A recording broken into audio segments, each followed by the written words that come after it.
Outsourcing tends to have a bad reputation as being low quality. Partner Hero's value-based approach raises the bar for the outsourcing industry by investing in employee empowerment and career growth, paying above-market salaries, and maintaining a focus on quality and performance. They're more than a service provider. They're also a thought partner for the startups they serve. It's simple. Brands that care about quality customer experience choose Partner Hero. They offer flexible terms and the ability to scale quickly, perfect for startups, with quality assurance baked into every program and offices around the world. So Partner Hero can provide truly global coverage.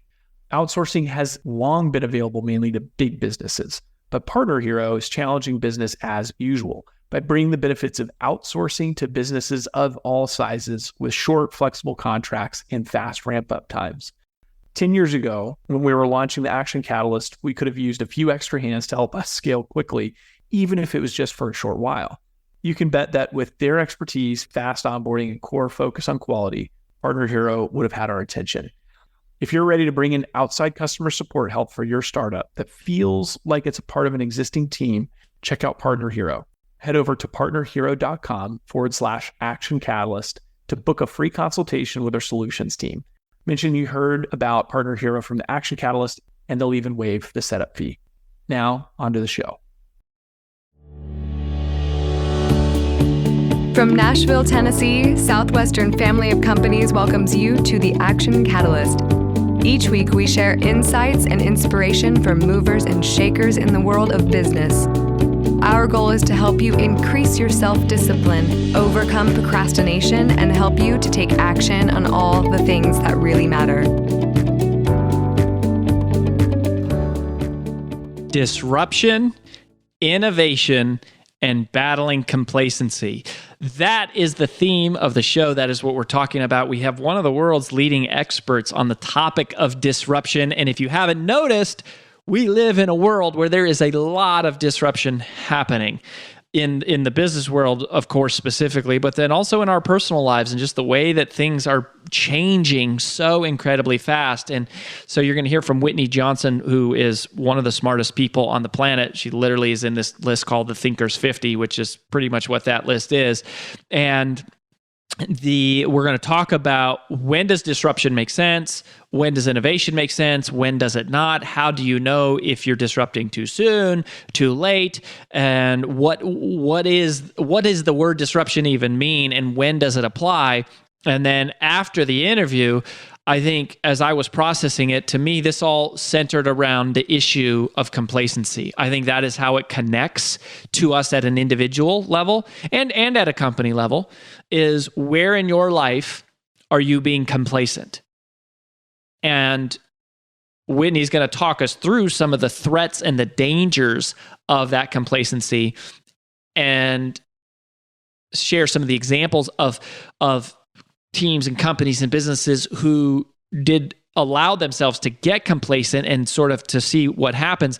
But then after the interview, I'm going to walk you through 5 cures for complacency, 5 combatants of complacency, that if there is any area of your life where you're feeling complacent and you are vulnerable to that risk, these are 5 things that you can do, that you can take action on, that will help you break free from that, or help your company break free, or your team break away from complacency, which is a necessary thing to become an ultra performer and a multiplier. So it's a stimulating episode, I would say. I'm so glad that you're here. We'll get started just after this message. This episode is sponsored by Southwestern Coaching. Southwestern Coaching has helped over 12,000 people increase their incomes by over 25% on average. As a successful salesperson, you know the importance of increasing your sales, but sometimes you might just need a little extra push and accountability to meet your goals and grow your business. Southwestern Coaching will help you increase your income through one-on-one sales and leadership coaching tailored specifically to your needs. Together, we will elevate sales. To schedule your free one-on-one business action planning session with a Southwestern coach, go to www.southwesternconsulting.com/action catalyst. You know, they say that you are who your friends are, and I believe that. And so I try to hang around really, really, really smart people, like brilliant, intelligent people. And that is why I am hanging out today with Whitney Johnson. She literally was named one of Fortune's 55 most influential women on Twitter. She's been in the Thinkers 50. She writes for the Harvard Business Review. This is cool. She's a co-founder of Rose Park Advisors, if you know anything about Clayton, Christensen, and this sort of fund and the valuations that they help companies get and the way that they raise capital is just amazing. And so Whitney has a couple books, and she has a new one coming out that we're going to talk a little bit about today called Building an A-Team, Play to Their Strengths and Lead Them Up the Learning Curve, which will be published by Harvard Business Review Press or Harvard Business Press. You're right about the time that this is coming out. So anyways, Whitney, welcome to the show. Thank you, Rory, for having me. Yeah, I'm excited. So before we talk about Build an A-Team, I want to talk about Disrupt Yourself. So it's been a few years since that came out, but I know that you talk a lot in kind of coach organizations and executives on managing change. And I thought the subtitle, Putting the Power of Disruptive Innovation to Work. That phrase, disruptive innovation. So I love that phrase and I hate that phrase. It excites me and it terrifies me. So can you explain what you mean by disruptive innovation? Absolutely. At its simplest, a disruptive innovation is a silly little thing that takes over the world. Mm-hmm. So great examples of that are the telephone took over the telegraph. You had the car take over the horse and buggy. More recently, Toyota disrupted General Motors. Tesla's disrupting General Motors again. We have Netflix disrupting Blockbuster and Uber disrupting the yellow cab. So these silly little things that take over the world. And the reason this whole theory is so powerful that was developed by Clayton Christensen at the Harvard Business School that you mentioned is that when you pursue a disruptive course, when you're willing to be that silly little thing, your odds of success are 6 times higher and your revenue opportunity 20 times greater. So that you said that like rolled right off your tongue. You said pursue a disruptive course. Like, yeah, just pursue a disruptive course. So what does that look like for an organization? And then what does that look like to the individual to intentionally disrupt yourself? Like, what does it look like and kind of how do you do it? Mm-hmm. All right. So one of the big ahas that I had when we were investing using this theory of disruption was that this theory that we were applying to products and services and companies and identifying investment opportunities was at a very high level of framework for managing change, beginning with the individual.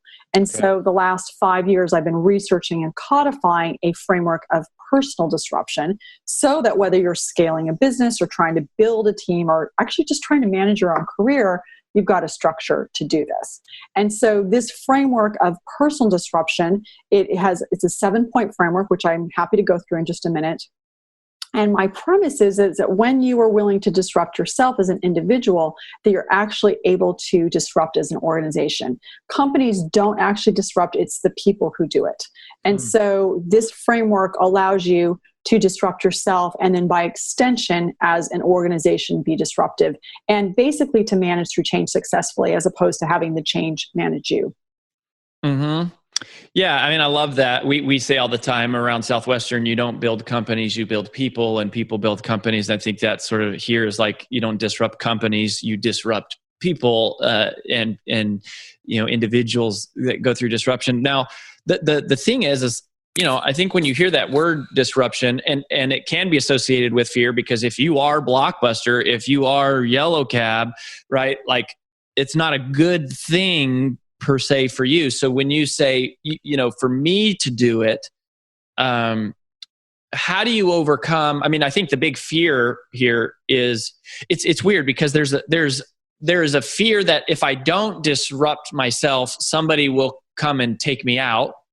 But there is a fear in actually needing to disrupt myself because I'm having to let go of what I'm used to. I'm having to let go of what is comfortable. I'm having to let go of what is safe. So how do I get over that fear in order to sort of initiate the journey? Yeah. So what you've just described is the innovator's dilemma, because it's risky whether you jump to do something new and whether you don't jump. And so you've just described that. And the way through that is whenever you think of yourself at the top of a plateau or a learning curve, which is what I think about when I'm thinking about personal disruption, is we tend to think, okay, well, if I can just motivate myself that it's going to be really fun to bungee jump off this curve, it will work. But the reality is that most of us aren't really into bungee jumping. And so the trick to actually getting yourself to do something new is to make it scarier not to change. And so instead of saying, all these exciting things are going to happen if I'm willing to change, if I'm willing to disrupt myself, if I'm willing to jump off this cliff. Instead, if we will say to ourselves, let me think about all the bad things that are going to happen to me if I don't jump. And behavioral psychology, if you study the work of Daniel Kahneman et al., you know that people are actually more motivated by a fear of losing something than we are by the prospect of gaining something. So we motivate ourselves to jump by saying to ourselves, okay, I know I don't want to jump, but if I don't jump, I might lose my job. If I don't jump, our company might go bankrupt. If I don't jump, and that gets us the motivation that we need to actually make that change. Mm-hmm. So what about, like I think this is a real natural course of the discussion for maybe somebody who kind of has the classic day job and they're going, man, I have this dream to like start my own thing or go, take my side hustle and make it my full thing or whatever. What if you exist inside of a larger corporate structure where, let's say you are, kind of like the innovator, but like maybe you are the innovator, but you're at Blockbuster, where it's enough to have to face the fear of dealing with disruption yourself. And like you're saying, if you're in a highly innovative company that's always evolving, you go, okay, I have to, otherwise I'm going to get replaced by a younger, smarter person or whatever. Mm-hmm. But what about if you are existing in more of a stagnant structure, like a more, established, just kind of like routine sort of rhythmic organization, or an industry? It's not even an organization. Well, actually, let's ask about the organization, because then you have sort of the fear of, I'm going to be the thorn in everybody's side and I might get fired because I disrupted. So like, right. So how do you build the case is the question, right? Yeah. How do I build the case? And really that goes to the question, because I had written Disrupt Yourself, which outlines a lot of what you and I have been talking about. But then the question many people said to me, well, how do I get my organization to let me disrupt? And so Build an A-Team was written with that idea in mind of helping you think about, okay, how do I manage my team in order for us to be more innovative, in order for us to manage through change. Yeah. And also helping you build as a manager a proof point so that you can get your manager to be comfortable with you managing this way. There are going to be things that are outside of your control. I mean, you can't, if you're a middle manager, you cannot change what the CEO tries to do. What you can do, though, is as long as the CEO or your boss stays out of your way, you can make it possible so that the people on your team have the ability to learn and then leap and then repeat to move up that learning curve. And as they're able to figure out ways to play where other people aren't playing, to go sell to clients, for example, that no one is selling to go find opportunities in doing that, and their willingness to disrupt themselves, they're finding opportunities for your team and then by extension, your organization. And as you build out those proof points, you are in effect packing a parachute for your manager to be comfortable with disrupting themselves as well. And so there's this contagion effect. Like you said earlier, we are the sum total of the people that we spend time with. Well, it's also true that if you yourself are disrupting yourself and you're making it possible for the people who report to you to disrupt, then there can be that contagion effect throughout, or ripple effect throughout your organization. And I like that term. Did I catch you say that term proof point? Yes. So what's a proof point? A proof point is a data point. It's a piece of information that says to a person, hey, I have this idea. There's something I think that we should do.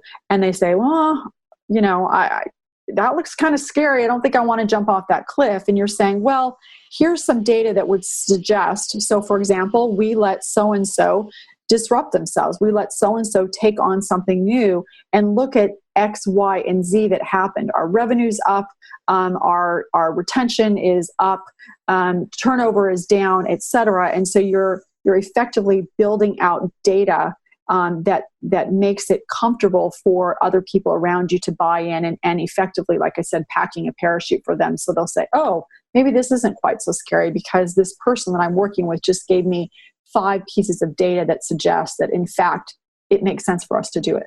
Then you're just like a test case. You're starting Correct. somewhere. It's like proof of concept sort of a thing. Mm-hmm. So I love that. Do you think, thinking about teams and organizations, do you think it's always risky not to disrupt? There's these examples that we hear that, in some ways are kind of like hyperbole. It's the big fear, right? You don't want to be the next Blockbuster Video. You don't want to be the next Yellow Cab. Mm-hmm. Are there times when it just doesn't make sense to disrupt? Or do you feel like the natural state of things, there's so much change happening that if there's not some intentional piece of your strategy to move your team towards disruption, that basically you're running the risk of extinction? It might not be tomorrow or the next day, but eventually that's the course. So I'm going to answer that question with a yes and a no, because I think disruption honors the biology of change. That being said, there are times when it does make sense to be quiet and to pursue the course that you're on. So for example, if you think about this idea of a learning curve or an S curve, that every person's on a learning curve, every organization is a collection of those learning curves. So at the low end of the learning curve, when you're first starting in a role, you're first starting in a project, you're very inexperienced, and you know that you're going to be inexperienced, so it helps avoid discouragement. And also, you're going to have lots of ideas like, why do we do it like this? And then you move into that sweet spot of that learning curve where you're competent and confident and everything's working, you're humming, the team's humming, and you're at that point going very, very fast and very, very highly innovative. But once you get to the top of that learning curve, there's a period of time before you jump where that going quiet does make sense, where you're evaluating, you're getting perspective, you're analyzing what's worked, what hasn't, both for you as an individual and you as a team. And so within that larger process of change, there are pockets of time where it does make sense to not be moving forward and to think of yourself as being on the top of a mountain and taking in the vista of what you've accomplished and where you are before you then make that decision to pack your parachute, jump to a new curve, and to start that cycle of learning, leaping, and repeating all over again. Yeah, and we had Adam Grant on the show recently. I don't know if you're familiar with him. And in Originals, he talks about how one of the things that makes people original, actually, ironically, is that you think of them as risk takers, but in a lot of ways they mitigate risk, and they're finding ways in some area of their life to sort of mitigate risk, which allows them to take more risk. And, when I think about the Blockbuster Video example, for them to disrupt, that probably didn't mean they had to just overnight shut down their stores and go all online. If they could have had some dogs in the race, so to speak. So is that how would you kind of recommend generally disruption happens? Yeah, absolutely. I mean, it's interesting that you bring up that point. It also for individuals, certainly it's this whole idea of a side hustle, right? Where you start doing a bunch of little bets that Peter Sims talked about in his book, and start testing and iterating on things and seeing what might work and what might take before you jump to a new curve. So that, again, if you think about it like this, instead of just up here and jumping all the way to the bottom of a new one, you might be jumping here, but because you've taken all those little side hustles or bets or mitigating that risk, when you actually make the jump, you're maybe jumping from here to here as opposed to from here to here. Yeah, and it's weird because really, the bigger the company is in terms of the more resources it has, it's almost like they really should be the ones that are most well positioned to take a few risks and make a few bets. Like Kodak film, Kodak really should have invented the digital camera, and they could have. They probably had the resources to do it. But I guess the fear is it's just you get in such a rhythm that you just sort of you become too big. Right, absolutely. And exactly. And so this whole idea of personal disruption, there's this learning curve that you're on. And one of the levers of change that you can pull to disrupt yourself, and in fact is the most, in my opinion, important, is this willingness to battle your own sense of entitlement. So right when you're on the sweet spot of a learning curve, when your revenue growth is accelerating, your margins are expanding, you have this tremendous luxury of questioning, of asking, okay, are we making the right decisions? What could we do differently? How could we disrupt ourselves even in little ways right now? But because everything's going so well, it's very easy to say, this is the way things will and should always be. And so we get entitled. And if we're willing to battle our sense of entitlement and to analyze what could we be doing differently and how should we be disrupting ourselves when we have the cognitive bandwidth to do it, when we have the financial bandwidth to do it, that's precisely the time when we want to be asking those questions. What you just said there, that whole little bit is, yesterday I read Jeff Bezos, he wrote a letter to the shareholders of Amazon, and that's what he just talked about, is just this continuous innovation. And it's like, they've been number one in all these categories for 5, 6, 7, 8 years, but they're constantly just trying to break stuff and think of new things and push the limits. So coming back to the new book, so build an A team, the subtitle, play to their strengths and lead them up the learning curve. You've mentioned this a few times, learn, leap, repeat. Am I capturing that right? You did. Can you walk us through what that is and why that sequence and what that means exactly? Yeah. So if you think about this idea of a learning curve, it's in the shape of an S. It looks a lot like a wave. You start at the bottom of that curve, you learn, you move all the way up the curve. And then once you get to the top of a learning curve, which is typically after 3 or 4 years, if you're mapping against the 10,000 hour rule, then it's time for you to leap to the bottom of a new learning curve. And you repeat. So you start that process all over again. And the thesis of this book, Build an A Team, is that if you want to build a team, build a company that can manage through change, that is innovative, you will make it possible for the people inside of your organization to continually move along these learning curves, recognizing that your organization is a collection of those curves. And in fact, if you want to know if you as a company or team are about to get disrupted, the only thing you need to do is take the pulse of your workforce. Because if you've got too many people who are at the high end of that learning curve, then you're at risk. Because that high end of the learning curve, yes, it's the top of a mountain, but a plateau can very easily become a precipice. But if you'll allow yourself, move along the learning curve, 3 or 4 years, jump to a new learning curve, 3 or 4 years, jump again, your people will stay innovative, they will stay engaged, they will stay happy. And because they are innovative, your company will, by extension, be innovative. So it's almost like, so when you said it's 3 to 4 years mapping against the 10,000 hour rule, it's almost like you have 3 or 4 years to sort of get something launched, get it going, get the systems installed, help it start to scale. And then as that starts to happen, then it's almost like you're looking for the next investment. You're looking for the next farm, so to speak. That's right. And so the danger is when you get to the top of the S curve and you just stay there, basically. Exactly. And because what will happen is once you get to that top of the curve, the neuroscience says you start chunking everything. You're a master, but you're incredibly bored. And so you're either going to leave or you're going to stay. And because you've stayed, you're going to get complacent. And so that's the death knell for you. You're going to get it, dialing it in. So you either are going to get fired or you're going to have all these people who are working for you who are just phoning it in because they're bored out of their minds. So if you want to get those people who are at the top, who are really capable people to continue to be at their best for your organization, you've got to give them something new to do. For you, working with a lot of people who are in sales, it doesn't necessarily mean they need a whole new job. It might be that if you've been working with clients that run, $10 billion businesses, you maybe give them clients that are working with $1 billion businesses, or instead of, the accounts on the West Coast, you give them the accounts on the East Coast. You reconfigure their team, you give them a new boss. There are lots of different ways you can jump to a new learning curve, but you do need to put them in a position where they don't have it all figured out.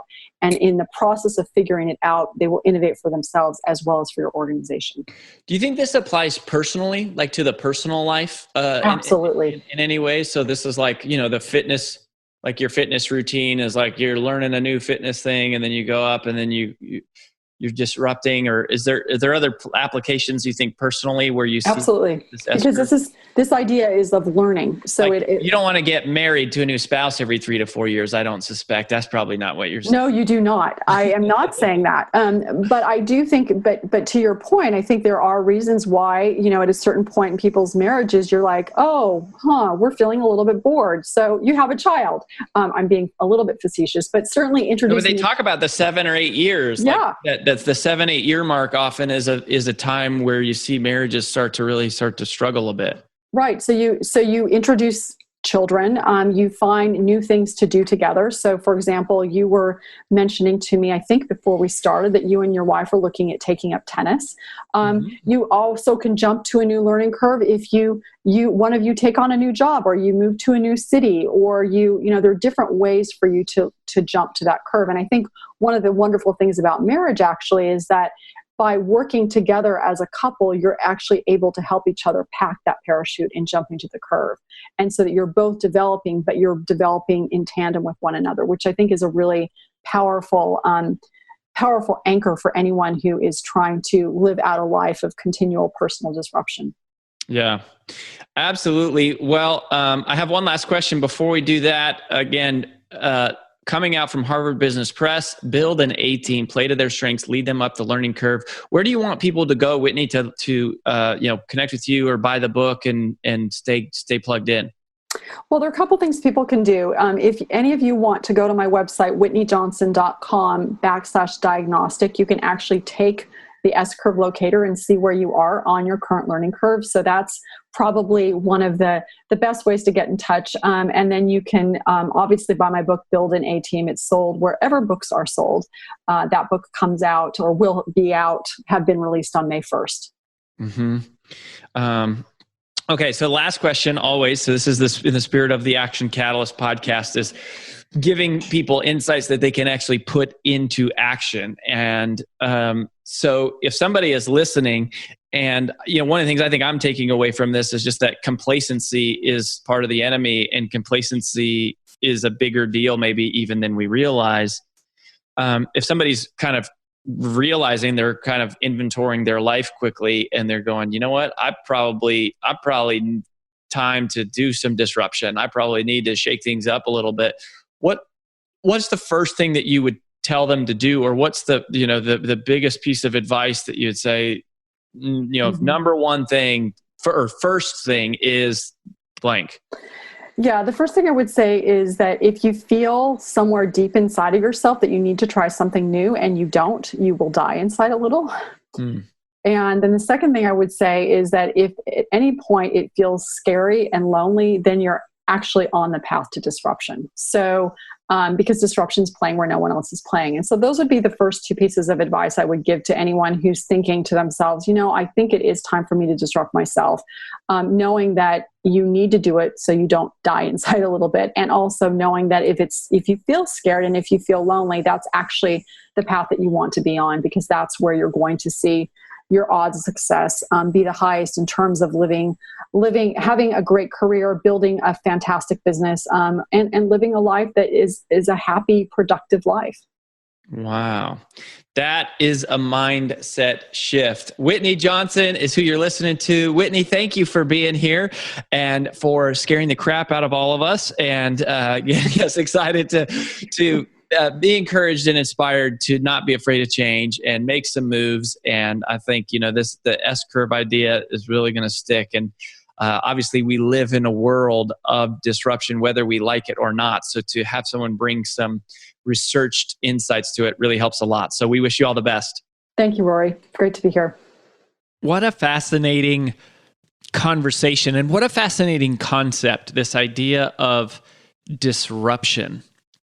And I think in the business world today, we live in one of the most disruptive times, if not the most disruptive time ever, because you see because technology is changing and communication is changing, there's just like so many things developing at such a fast pace that it's just crazy. Like it's wild.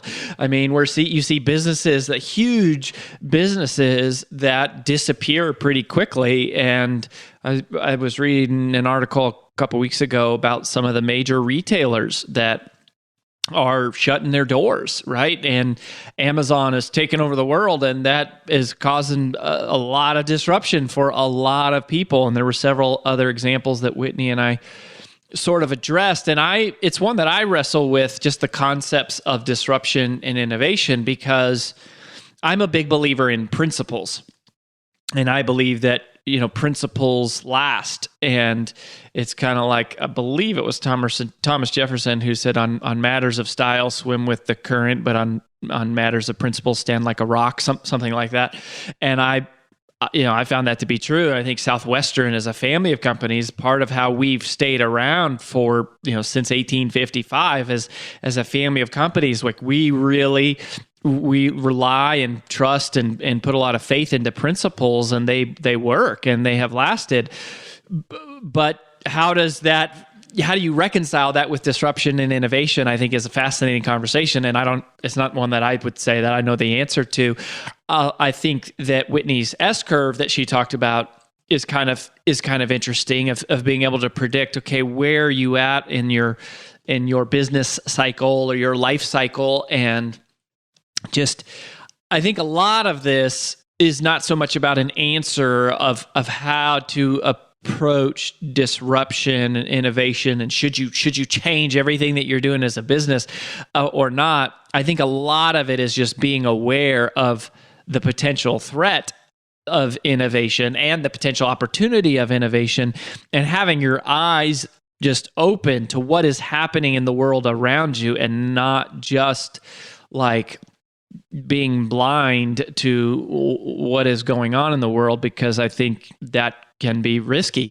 So it's just an interesting balance, right? And maybe you see it more clearly than I do, but when I think of this, I see it as a balance, as this yin and yang of innovate, but also the yang of like, you can bank on principles. And I think that is certainly something I try to live my life by, is more of one of principles and time-tested truths, not so much chasing the next fad. But I don't necessarily think that's what Whitney was saying.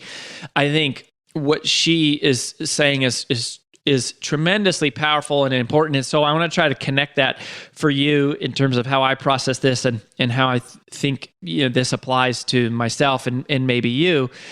And I think the big issue here that we need to be aware of, and the big potential problem for you and for me and for any business, is complacency. Like that is the problem that we need to be mindful of. That's the challenge here that needs to be solved. That's the issue that this conversation, I think, speaks to in terms of providing potential solutions, because complacency is, I think, an inherent problem. And so that doesn't necessarily mean that you need to, quit and get a brand new job, or you need to abandon your entire business model or anything like that necessarily. But I think it is cause to stop and say, okay, where am I being complacent? And wherever there is complacency is likely a potential danger zone. It is likely a place where disruption needs to occur. And thinking towards her S-curve, that's sort of what it's saying, is at some point things are new, and then they kind of go through growth, and it's exciting, and then there's this growth, but then they kind of plateau and they level off. And if you just stay there forever, that plateau can quickly turn to a decline, and it opens, and that could be with your marriage. I mean, It can be with your fitness. It can be with your finances, right? Like you can do a good job of monitoring your money and getting out of debt, and then growing your income, and then you just sort of lose sight of it, and you sort of fall back into bad habits.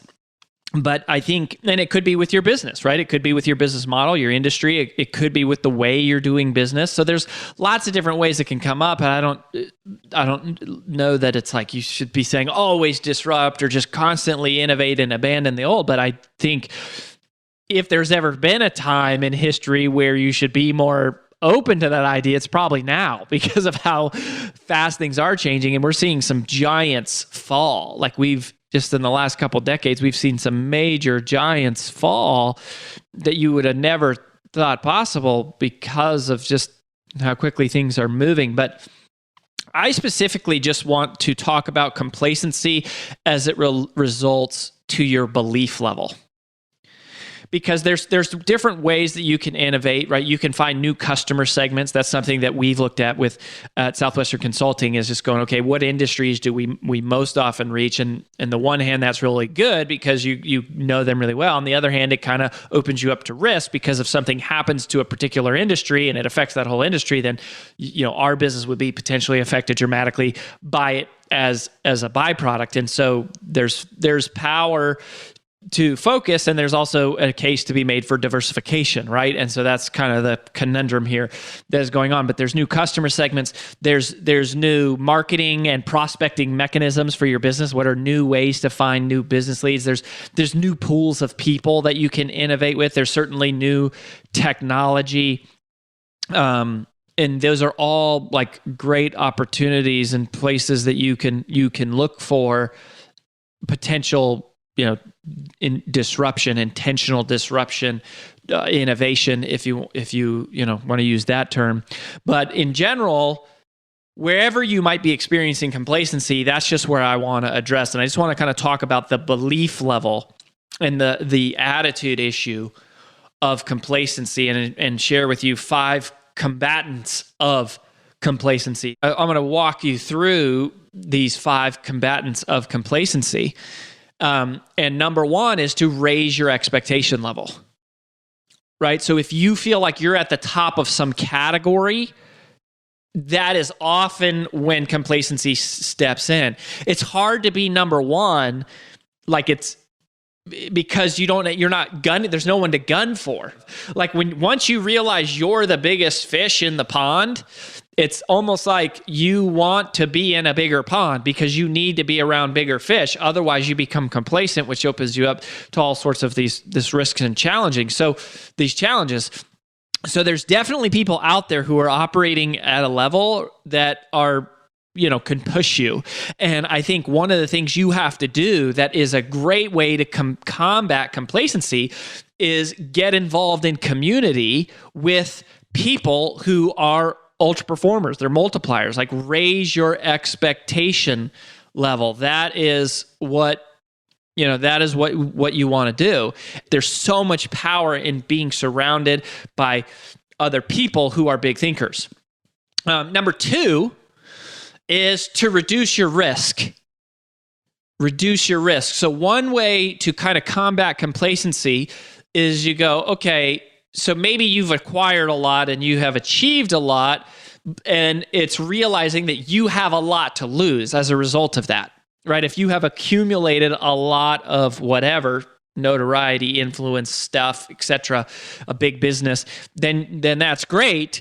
But the next step, and this is something, the more that you spend time around super wealthy people, their conversation shifts to not only just how do I make more money, but how do I protect what I have, reducing risk. And so, that's like more of an insurance conversation. It's reducing the risk of loss. So it's protecting what you have. And so there are a lot of things, if you are in a stage where you have been conquering and you've been acquiring and you've been achieving, and now you're kind of like, well, I'm feeling pretty good. One of the things that can sort of light a fire is opening your eyes to some of the risks that you may not be aware of. And then there's a lot you can do to reduce those risks, right? Like in an organization, this just can be developing new leaders in the organization. So it's not all dependent on you or your senior leaders or whatever. In your financial life, it could be paying off some real estate debt, right? That's a way that you can reduce risk. And maybe you've created wealth through leverage or whatever, but now you're reducing risk. And so you're going, okay, I want to not be on the hook for large mortgage payments or whatever. Another way to reduce risk is to be investing into research and thinking about what is coming ahead in the future, kind of going, okay, so if we are in a good place, like what Whitney was saying, is she was saying, that is the best time to be thinking about disruption, is like when you have the luxury of being secure.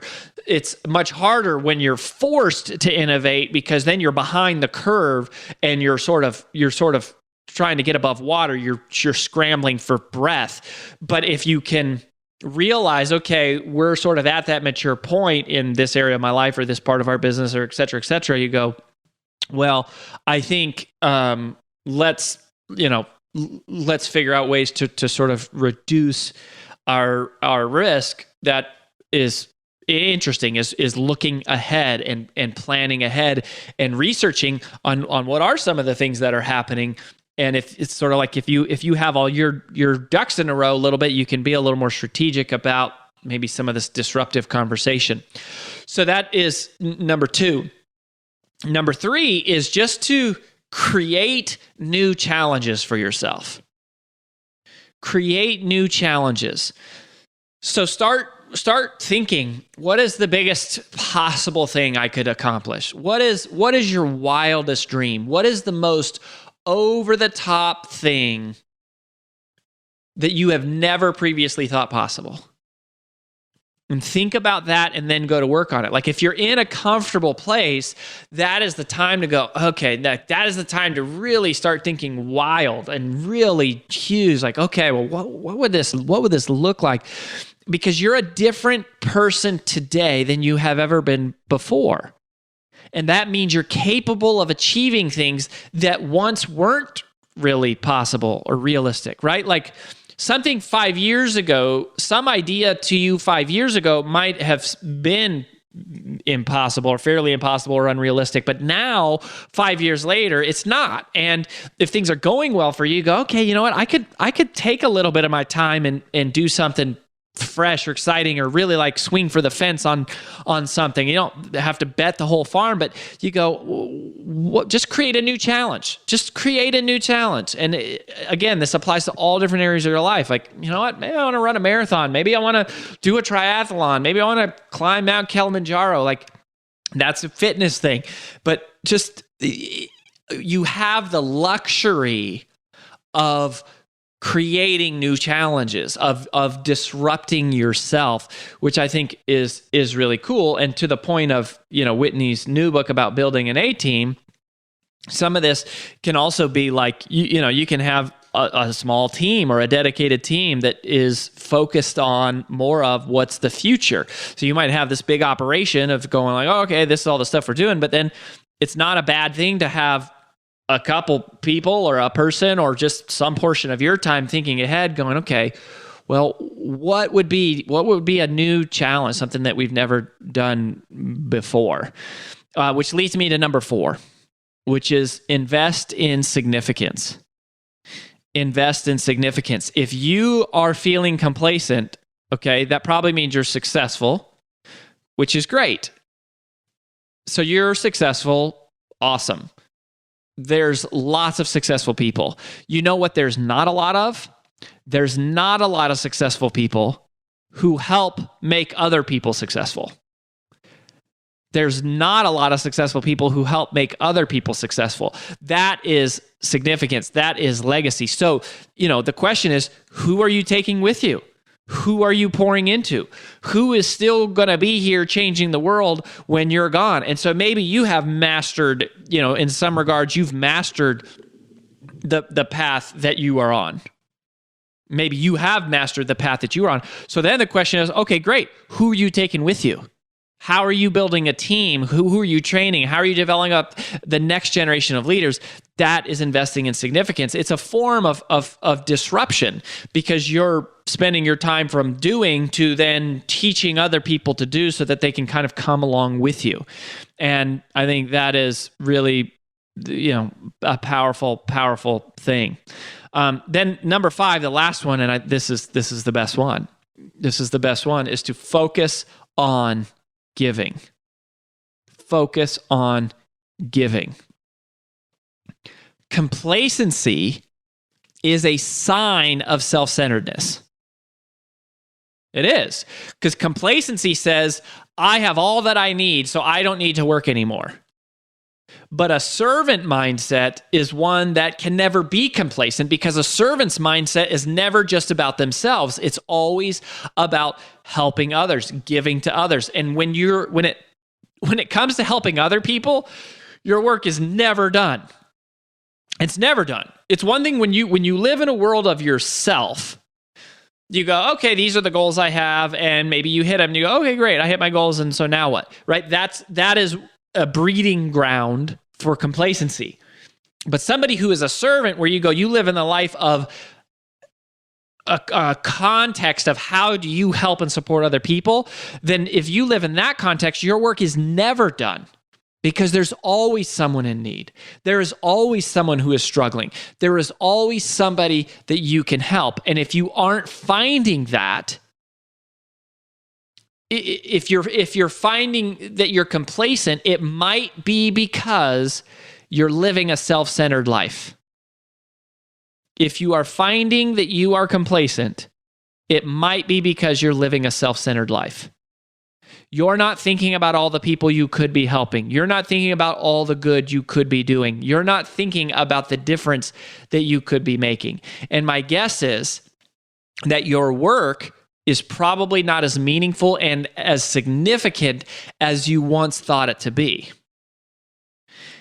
And that's because the money, the title, the fame, the awards, the recognition, all of those things eventually sort of lose their allure.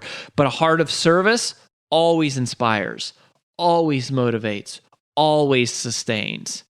And so perhaps the cure for your complacency is simply found in being focused on serving other people. I think when you are focused on service, disruption and innovation in the healthiest sense are always taking place. You're finding new ways, better ways to love, to serve, to lift up, to support, to educate, and to help. So, be a servant, and you will be an innovator. Well, that about wraps up the Action Catalyst podcast for this week. If you haven't yet, please log in to whatever your favorite medium is to listen to the show and both rate this podcast and leave a comment, as that helps new prospective listeners determine if the show's really a good fit for them. If you enjoy this podcast, please make sure to subscribe, leave a review, and screenshot this episode to share with your friends on social media. Make sure to follow us on Facebook and Instagram at Action Catalyst and subscribe to our video podcast on YouTube. Thanks for listening.